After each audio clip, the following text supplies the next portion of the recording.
আসসালামু আলাইকুম। আপনারা দেখেন, এই বকনা গরুটাকে গত 3 মাস আগে এক কর্মী এআই করেছিল। এআই করার পর আবার 3 মাস পরে হিটে আসছে।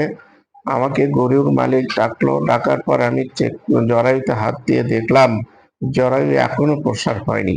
তাই আমি গরুর মালিককে পরামর্শ দিলাম, এই অবস্থায় আপনার গরুকে সিমেন্ট প্রয়োগ করা যাবে না, কারণ জরায়ু প্রসারিত হয়নি। সিমেন্ট প্রয়োগ করার উপযুক্ত হওয়ার পর এই গরুকে সিমেন্ট দিতে হবে।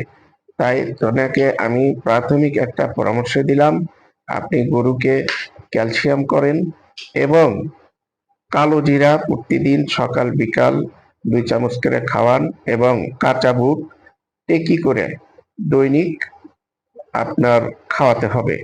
তারপরে গরুটা ভালো করে যখন হিটে আসবে তখন সিমেন্ট প্রয়োগ করতে হবে। এর আগে সিমেন্ট প্রয়োগ করলে কোনোভাবেই এই গরু বাচ্চা ধারণ করতে পারবে না।